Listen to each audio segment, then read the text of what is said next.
আজ এয়ারপোর্ট মসজিদের জন্য পশ্চিম বাংলার 4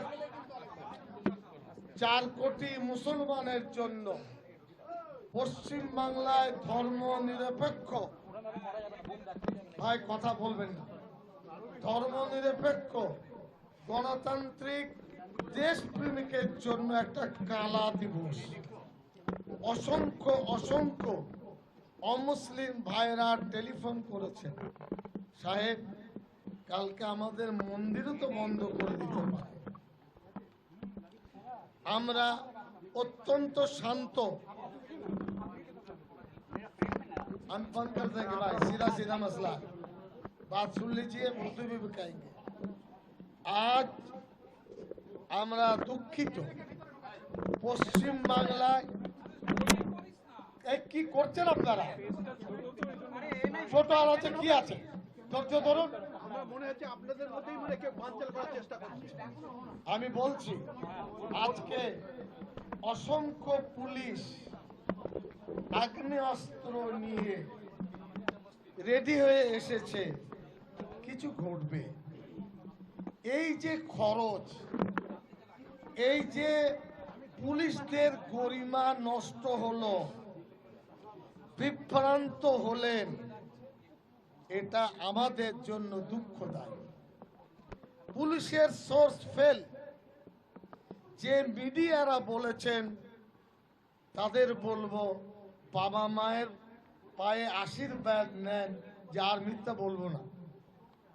আমাদের ক্ষতি করার জায়গা নেই, আমরা ইঞ্চি ইঞ্চি মেপে চলি।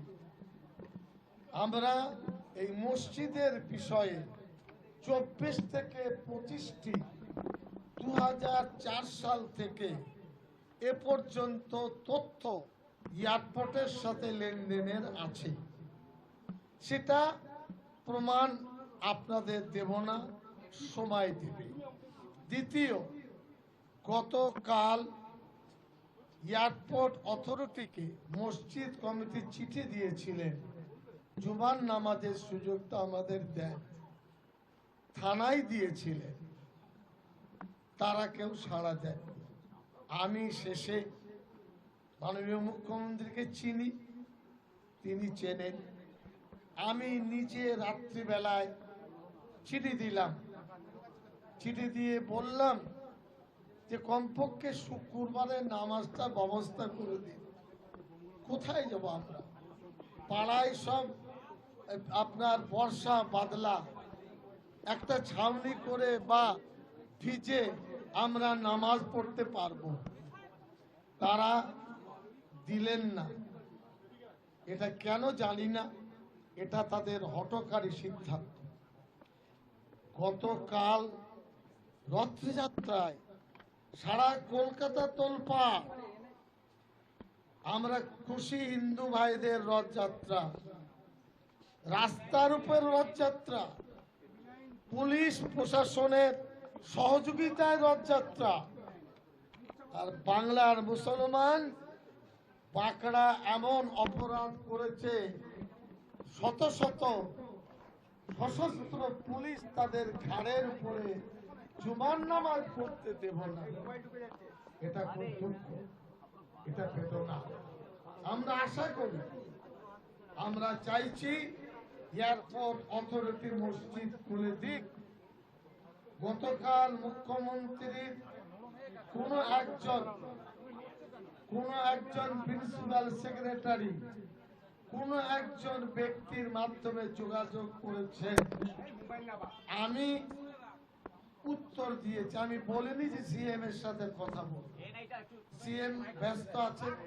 আমার জানা ছিল না যে আজকে হোম মিনিস্টার তিনি রাজ্যে আসবেন, কিন্তু জুমার দিন তারপরে কি বলেছেন না বলেছেন তাদের কাছে জেনে নেবেন।